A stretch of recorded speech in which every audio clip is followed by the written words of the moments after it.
one fine day during the times of Kulothunga I, 11th century, fair end of 11th century, two kids were playing on the backyard of the house. The dad of the first kid who belonged to that house had his axe, which was repaired, left there, which was loose, fell on the other kid, and he was killed. The court comes into a picture, and they identify it as Sishu Hatti, which means killing of a kid, imposing a financial punishment, or he was ordered to offer 2 perpetual lamps in the local Shiva temple. If you think a lamp wouldn't be a major financial thing on the father, well, for 1 perpetual lamp, as the tradition goes, 96 goats or 64 cows or 32 bulls need to be gifted to the temple. Yeah, the guy who takes care of these goats and cows, and he in charge the measured quantity of ghee to the temple to ensure that perpetual lamps, 2 lamps being lit in the memory of one in the memory of the kid that died, and the other as a prayachittam for the other kid, seem to have been the most appropriate punishment or justice delivered 900 years back.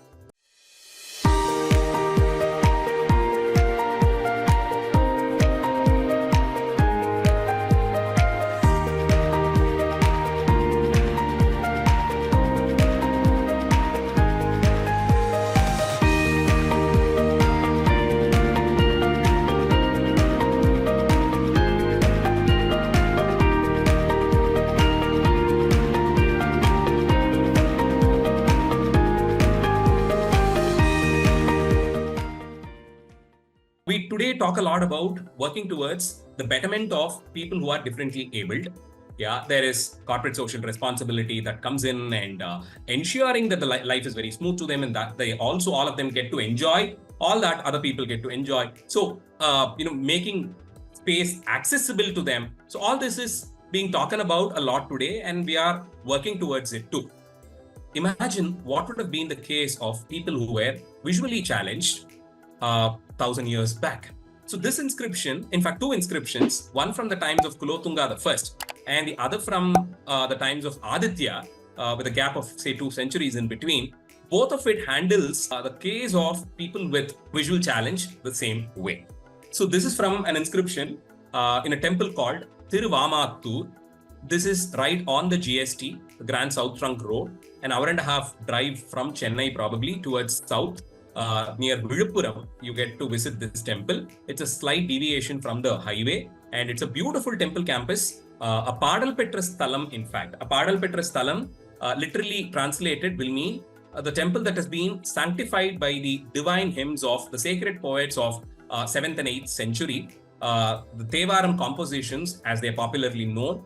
So the saint poets who were traveling, who were eternal pilgrims, have visited many shrines across the length and breadth of the country and have sung about the deities there and the temple town and more.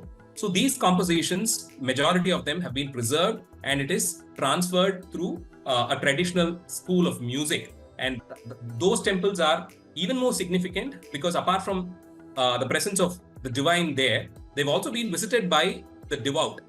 So the temples that have been visited by these sacred poets are doubly important, and one such temple is Thiruvamattur.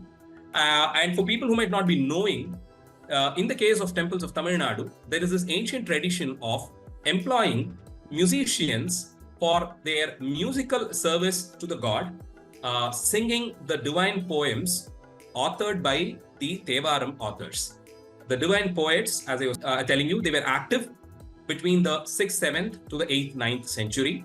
And they have been eternal pilgrims. They've traveled and have composed beautiful songs in Tamil. And these have a musical lineage. They've been set to tune in a traditional way, and they are transferred through traditional knowledge system. And it is an oral tradition where a senior gets to train more people and get them employed in temples. The people who are engaged in this service through music, they're called as Oduvar. This is an exclusive school. This is not like the traditional Carnatic music school. There is a lot of difference in the way they approach music. And this is predominantly a service where in most cases they stand in front of the deity and render select songs with the help of a pair of cymbals in their hand. and only in very few cases they get to actually sit and have accompanying musicians or instrumentalists and sing it out more like a music kacheri. But in most cases, when it is rendered in front of the deity, they get to stand and play a pair of cymbals and sing it out for the deity. So this Oduar tradition is a little more than 1,000 years, and this is an ongoing tradition, a living heritage, in fact, which is 1,000 years at least old. So this Oduar tradition has been active during the Chola period, and many temples had more than one Oduar employed to render this service to the Lord day in and day out. In the case of Thiruvamattur, we get to see an inscription from the times of second Kulothunga Chola, who was an ardent devotee of Shiva, in fact, a staunch Shiva devotee. He has given so much in donation, so much in cash and kind to hundreds of temples all around. And one interesting inscription in Thiruvamattur speaks about how a group of not one or two, but 16 visually challenged people have probably requested the king for some kind of a support, and what could be a better way than getting them engaged in singing out the divine poems for the Lord. So probably they had requested him, we are not sure about it, or he got employed 16 visually challenged Oduars, differently abled, to render these songs on a daily basis during special services, which is usually 6 services a day, starting from the dawn to late in the evening. So during the 6-course service, these Oduars were present there to render select verses. So they've been trained to actually sing. Now, that is not what makes this inscription special. There is more to it. Getting them trained to sing for the god is quite possible, and they would be more than happy to render it as a service. And of course, the service will have its own remuneration as paddy and agricultural lands for them. But above that, much above that, who's going to take care of walking these Oduars to the temple from wherever they were residing every day for 6 times a day? That is where the king's planning, the benevolence part comes in. He got employed 2 individuals and referred to them as Kankattuvar. Literally means the people visually supported them, who were acting like the eyesight for the Oduars. So 2 of them were exclusively appointed for this. So the beneficiaries of this endowment were the 16 Oduars who were trained to sing, and 2 of them who helped them, who probably held their hands, walked them to the temple every day, ensured that the service goes on smooth, and brought them back home, helped their way back home. So this makes this inscription extremely interesting to see how 16 Oduars or 16 individuals who had an issue with their vision were helped by the king and appointing 2 individuals to walk them to the temple and back every day. Yeah, so this is one inscription, and this temple very recently had a grand conservation done, and the Kumbhabhishekam was also performed very recently in the last year, and so that is Thiruvamattur. But this inscription actually has a precedence. It was not probably Kulothunga II who did this for the first time, but much before his times, at least a century and a half before him, his forefather called Aditya I made a similar endowment in a temple called Tiruppalanam, a beautiful early Chola stone temple very close to Tanjavur, which is also a Padal Petra Sthalam, a temple sanctified by the visit of these Nayanmars. So there he got engaged 12 such Oduars who had an issue with their vision, and 2 individuals as Kankattuvar to walk them up and down to the temple for the services. Now, for long, I was aware of both these inscriptions and I was like, okay, this is great. I mean, they've done this. But never did it strike on me as to check out where did this influence come from? Why were these 2 temples chosen for appointing people with vision issues as Oduars and engaging 2 people to show them their way? Yeah.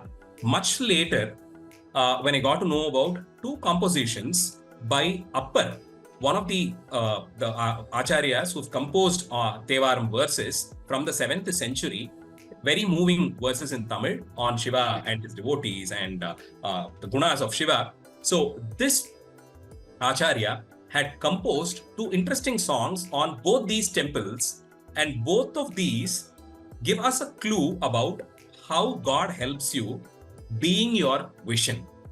I'm just producing the song and a English translation of it. In the case of Thiruvamattur, he says, Pannir Padalgal Pattisai Vittagarku, Annithu Ahum Amudinai, Amattur Sannippanai, Tamarkanithayador, Kannir Pavayan, Anavan Kanmine. Roughly translated, it means Shiva, who is the nectar that tastes sweet to those skilled persons who have devotion by singing songs with melody types, who dwells in Thiru Amattur. People of this world, you know that he is as precious as the pupil of the eyes and is near at hand to his devotees. So, for those who worship him from within, he is as precious as the pupil of the eyes. Kannir Pavayan Anavan Kanmine. That's what Appar says about the god of Thiru Amattur. Interestingly, there is a similar reference to the deity at Thirupalanam, which goes like this. Manporundi Valvavarkum, Matirtha Vediyarkum, Vinporunda Devarkum, Vidaverai Nindrane, Panpurunda Isai Padum Padanam Se Rappanai, Yen Kanpurundum Podahatum Kaividanan Kadavene. He says, Shiva, who has freedom from sufferings and attainment of eternal bliss, to the people who live in this earth, to the very pure Brahmins, to the celestials who live in heaven, and my father in Padanam, where music is sung to be appropriate to melodies, will I give up thinking of him even when my eyes stop blinking? Now, there is another reference to the eyes stopping from blinking. Yeah, so it just gets frozen there. Yeah, which is equal to either death or being visually challenged, either ways. So that moment, till my eyes freeze, will I ever forget my Lord? So in these two cases, where this very exclusive inscription is seen of people with visual issues being engaged as Oduvars in two temples, there seems to be an inspiration from 7th century poems of Appar or Tirunavukkarasar, who has sung about similar situations of Shiva being the eyesight for people who engage in worshipping him from within. Yeah, I'm not sure if they ever managed to get their eyesight back to get a glimpse of Shiva as he was in all his glory in Thiruvamattur or Thirupalanam, but I'm sure they were definitely engaged in invoking Shiva from within. Yeah, we might have our eyes wide open to get to see the temple and its beauty and grandeur, but to invoke Shiva from within is quite a challenge for people like us, many of us for that matter. But here, in this case, people who have this impairment, it is not an easy life for them, but they were probably blessed with a vision of Shiva from within, from inside. And that is what is Appar referring to in these two beautiful compositions, which actually got materialized, one in the 10th century by the help of Aditya I, and another during the 12th century during the times of 2nd Kulothunga. Crisis of justice. There is this very popular word that we all use in our day-to-day conversation, Dharma Sankatam. How can there be a crisis to justice? Sankatam is a moment where you're not sure, where there is a kind of a jerk, where you're a little perplexed, you don't know how to take it over, you're at a dead end, and you're doubtful about whether to take left or right. Yeah, such occasion where both the choices given seem to be equally appealing at a dharmic level. How exactly do you deal with it? That is when there is a crisis of justice that comes up. So this is the story of how courts function. This is in fact a judgment in an interesting case pronounced by a court, a local court that was functioning as a part of temples. As I tell you, as I was just discussing initially, so temples definitely served as much more than just religious and centers of spiritual worship. Majority of the services from the temples were undoubtedly religious and spiritual, no doubt about it at all. But the temples also got their services extended into being places of court of laws, places where dispensaries or small-scale hospitals or hospices functioned, places where schools were conducted, places where visual arts and performing arts flourished, places where schools for sculpture and painting and music and dance should have definitely functioned, and much more. Every milestone event in the life of an individual has temple as its venue, starting from birth to the last moments, and much after that also, days of celebrating one's memories, a visit to the temple is a mandate. So these temples were the center of attraction for any society, entire society, every individual's life kind of revolved around the temple campus. So in that way, temples also worked out as court of laws, where you had the judges who were selected from people with proven credentials, and there were people who interpreted the Smritis. Smritis were a code of conduct, code of law, book that compiled the do's and don'ts. So there were people who interpreted it, and there were representatives. There were no advocates who actually advocated for you. There were no people who represented your case. It was more a self-representation. The one who is accused will have to present his case himself. Yeah, and the person who has lodged the case will have to talk for himself or herself. That is how these courts functioned. There had been cases where some outstanding judgments were sent as written document to other courts that were functioning in the neighborhood too. There have been cases where precedences have been quoted, legal precedences have been quoted and recalled when a particular judgment was being pronounced. So it is very interesting to note the legal systems as it functioned during the times of the imperial Cholas. Now, this case that I'm going to be discussing today is a murder, more interestingly, a juvenile murder. It is very interesting. One fine day in the during the times of Kulothunga I, 11th century, fair end of 11th century, two kids were playing on the backyard of the house.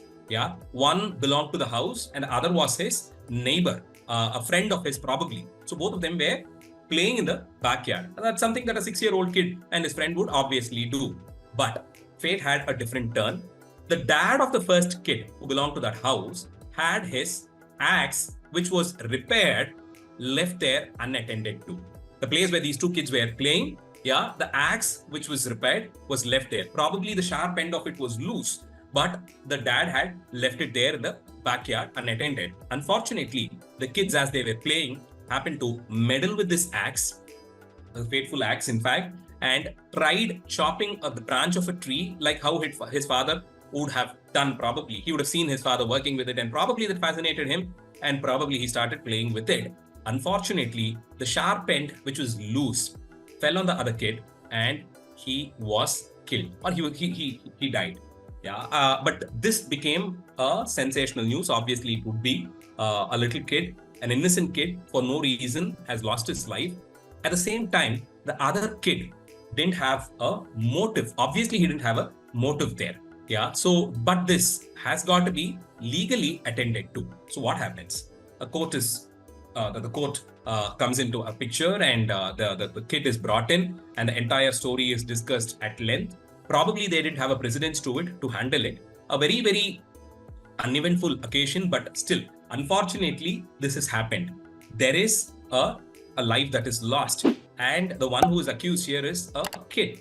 Yeah, so in case of juvenile issues, how exactly do we deal with it? There cannot be punishing the kid to be a reason because there was no motive behind this death. Yeah, whether to call it a murder, that is still a question by itself. The father, the kid, both of them are there. The father who's left the axe unattended is to be brought into investigation. There again, he has left it in the backyard.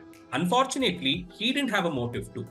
Yeah, I mean, for sure, he didn't have a motive to kill the kid. Yeah, he didn't set it up as a trap. So there is his involvement has also got to be looked upon as much more from just being careless.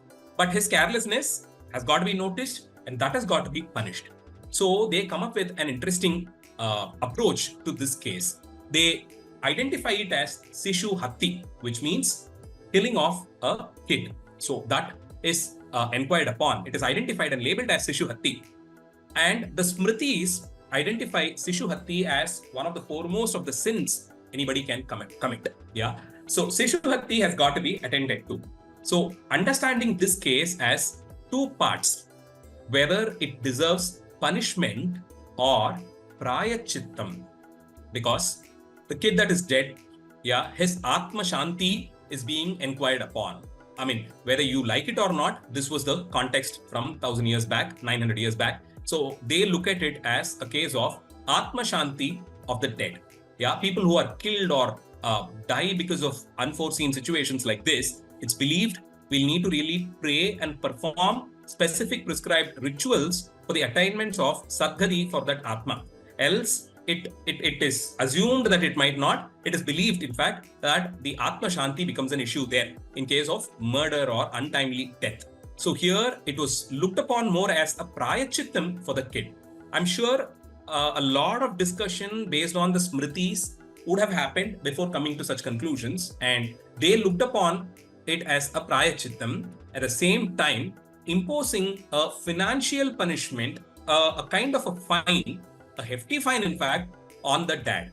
So he was requested, or he was ordered to offer two perpetual lamps in the local Shiva temple, one to pray for the dead kid, the kid who's died, and the other was to ensure that this Sishu Hatti does not bother the little kid, the one who is accused of having killed. Yeah, so both the kids' life was taken care of at a level that 900 years back people could think. And this turned out to be quite a hefty financial burden on the father, whose irresponsibility was also fined. So, two perpetual lamps. When I say perpetual, yes, they are meant to be, and not one but two.